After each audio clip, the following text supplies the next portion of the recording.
മുൻപത്തെ വഖഫ് അധിനിവേശം ഭൂമി ഏറ്റെടുക്കാൻ നിർദ്ദേശം നൽകിയത് VS സർക്കാർ നിയമിച്ച നിസാർ കമ്മീഷനാണെന്ന് വഖഫ് ബോർഡ് മുൻ ചെയർമാൻ പാണക്കാട് റഷീദ് അലി ശിഹാബ് തങ്ങൾ. CPM നേതാവ് TK ഹംസ ചെയർമാൻ ആയിരുന്നപ്പോഴാണ് മുൻപത്തെ കുടുംബങ്ങൾക്ക് നോട്ടീസ് അയച്ചത്. VS സർക്കാരിന്റെ അതേ നിലപാടാണ് മുൻപ് വിഷയത്തിൽ പിണറായി സർക്കാരിനും എന്ന് അദ്ദേഹം പറയുന്നുണ്ട്. ശിവദാസ് കർമ്മനം വിവരങ്ങളുമായി ചേരുന്നു. ശിവദാസ്, അതായത് പിണറായി സർക്കാരിന് മുമ്പ് VS അച്യുതാനന്ദൻ മന്ത്രിസഭ ഉണ്ടായിരുന്നപ്പോൾ സർക്കാർ നിയോഗിച്ച കമ്മീഷനാണ് ഇപ്പോഴത്തെ ഈ പ്രശ്നങ്ങൾക്ക് ഒക്കെ ആധാരമെന്നാണ് ചുരുക്കം. എന്തായാലും അദ്ദേഹത്തിന്റെ വാക്കുകൾക്ക് ശേഷം വിശദാംശങ്ങളിലേക്ക് എത്താം. 2008 കാലഘട്ടത്തിലാണ് ഈ നിസാർ കമ്മീഷനെ ഗവൺമെന്റ് അച്യുതാനന്ദൻ സർക്കാർ നിയമിക്കുന്നത്. അച്യുതാനന്ദൻ സർക്കാർ നിയമിച്ച് നിസാർ കമ്മീഷന്റെ നിർദ്ദേശപ്രകാരം 9 അതിൻ്റെ കമ്മീഷൻ റിപ്പോർട്ട് വന്നു. അത് ഗവൺമെന്റിന് സബ്മിറ്റ് ചെയ്തു. അങ്ങനെ 10 ഗവൺമെന്റിന്റെ തീരുമാനം വന്നു, തിരിച്ചു പിടിക്കാനുള്ള ആ സ്വത്ത് തിരിച്ചു പിടിക്കണമെന്നുള്ള ഓർഡർ വന്നു. പക്ഷെ അന്ന് തിരിച്ചു പിടിക്കില്ല. അതിനെതിരായിട്ട് അവിടെ താമസിക്കുന്ന ആളുകൾ ഹൈക്കോടതിയിൽ പരാതി പോയി. അങ്ങനെ ഹൈക്കോടതി 2016 സംശയം 16 കാലഘട്ടത്തിലാണ് ഹൈക്കോടതിയിൽ നിന്ന് ഡയറക്ഷൻ വന്നത് ബോർഡിലേക്ക് എങ്ങനെ തിരിച്ചു പിടിക്കണമെന്നാണ്.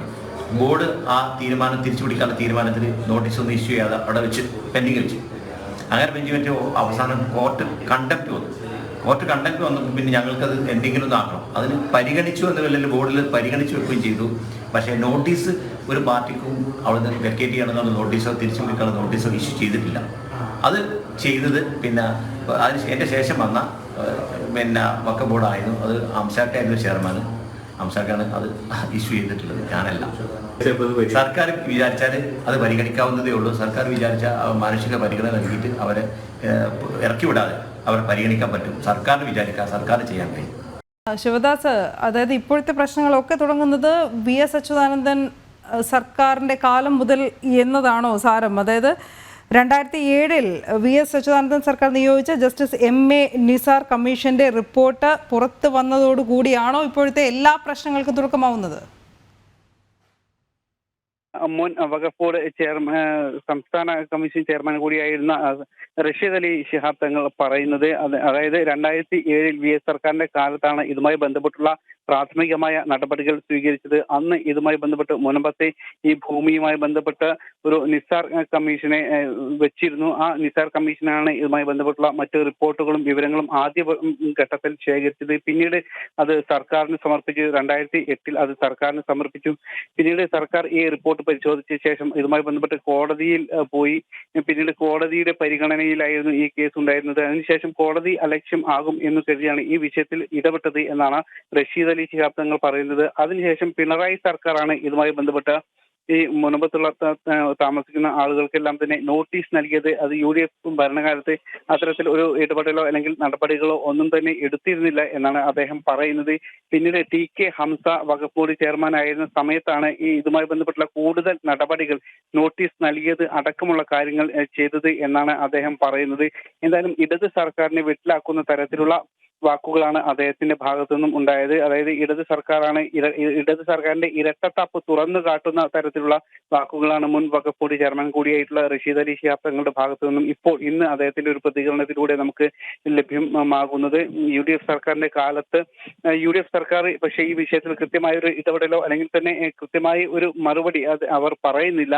പക്ഷേ ഇടത് സർക്കാരിനെ വെട്ടിലാക്കുകയാണ് ഇപ്പോൾ ഈ റഷീദ് അലി ശിഹാബ് തങ്ങളുടെ വാക്കുകളിലൂടെ. കാരണം ഇപ്പോൾ നിലവിൽ ഇടതുപക്ഷം CPI അടക്കമുള്ള സംഘടനകൾ പറയുന്നത് തങ്ങൾ ഈ മുൻപത്ത് താമസിക്കുന്ന ആളുകളോട് ഒപ്പമാണ് എന്ന് പറയുന്നു. അതായത് അവരോടൊപ്പം എന്ന് പറയുമ്പോൾ തന്നെ അവർക്കെതിരായിട്ടുള്ള എല്ലാ നടപടികളും സ്വീകരിച്ചത് LDF സർക്കാരിന്റെ കാലത്താണ് എന്നാണ് ഇപ്പോൾ UDF ഭരണകാലത്തുണ്ടായിരുന്ന അന്നത്തെ വഖഫ് ബോർഡ് ചെയർമാൻ കൂടിയായിട്ടുള്ള അദ്ദേഹം പറയുന്നത്.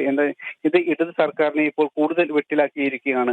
അനു, സ്വാഭാവികമായിട്ട് ഈ വഖഫ് ബോർഡ് നോട്ടീസ് കൊടുത്തതിനെ തുടർന്നാണല്ലോ ശിവദാസ് ഈ പ്രശ്നങ്ങളൊക്കെ തുടങ്ങുന്നതും. ഈ കമ്മീഷൻ നിയോഗിച്ച പഠന റിപ്പോർട്ട് ഒരു സർക്കാരിന് സമർപ്പിക്കണം, അവർ അത് അംഗീകരിക്കണമല്ലോ. എങ്കിലല്ലേ തുടർ നടപടികളിലേക്ക് ഈ ബോർഡിനും കടക്കാനാകൂ. അങ്ങനെയെങ്കിൽ ഇനി അറിയേണ്ടത് ഈ റിപ്പോർട്ട് എപ്പോഴാണ്, ഏത് സർക്കാരാണ് അംഗീകരിച്ചത്, തുടർ നടപടികൾ എപ്പോൾ മുതലാണ് ആരംഭിച്ചത് എന്നതും കൂടിയാണ്. തീർച്ചയായും. അതായത് 2007 മുതലാണ് ഇതുമായി ബന്ധപ്പെട്ടുള്ള നടപടികൾ ആരംഭിച്ചത്. അന്ന് VS സർക്കാരാണ് ഇതുമായി ബന്ധപ്പെട്ടുള്ള പ്രാഥമികമായ നടപടികൾ സ്വീകരിച്ചത്. അതിനുശേഷം UDF സർക്കാർ വന്നു. പക്ഷേ UDF സർക്കാർ വന്നപ്പോഴും ഈ ഒരു വിഷയത്തിൽ കൃത്യമായ UDF സർക്കാരിന്റെ ഭാഗത്തുനിന്നും കൃത്യമായ ഒരു ഇടപെടലുകൾ ഉണ്ടായില്ല. അതായത് ഇരകൾക്ക് വേണ്ടിയിട്ടുള്ള ഒരു ഇടപെടലും ഉണ്ടായിട്ടില്ല.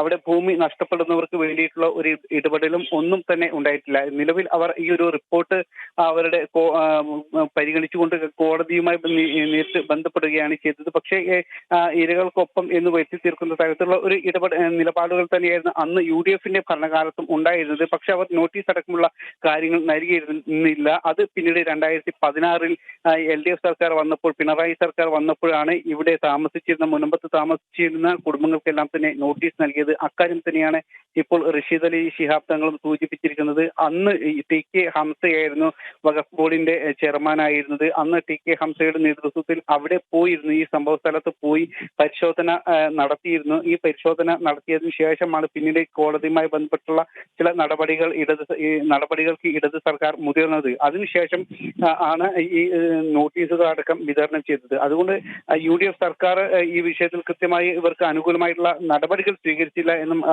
അതോടൊപ്പം തന്നെ ഇടത് സർക്കാരിന്റെ ഭാഗത്തു നിന്നും കൃത്യമായ ഒരു ഇരട്ടത്താപ്പ് കൂടിയാണ് ഈ വിഷയത്തിൽ ഉണ്ടായിരിക്കുന്നത്. ഇരു സർക്കാരുകളും ഈ ഒരു മുനമ്പത്ത് താമസിക്കുന്നവർക്ക് വേണ്ടി ഒരു ഇടപെടലും, അവർക്ക് അനുകൂലമായിട്ടുള്ള ഒരു ഇടപെടലും നടത്തിയിട്ടില്ല എന്ന് മാത്രമല്ല, കൃത്യമായി തന്നെ അവരെ ഈ കുടിയൊഴിക്കുന്നതിന് വേണ്ടിയിട്ടുള്ള നടപടികൾ ഒരു ഭാഗത്ത് തന്നെ അവർ നടത്തിയിരുന്നത് എന്നതും വ്യക്തമാണ്. ഈ രണ്ട് സർക്കാരുകൾക്കും ഇക്കാര്യത്തിൽ കൃത്യമായ പങ്കുണ്ട് എന്നത് വളരെ വ്യക്തമാണ് ഈ വിഷയത്തിൽ. അനു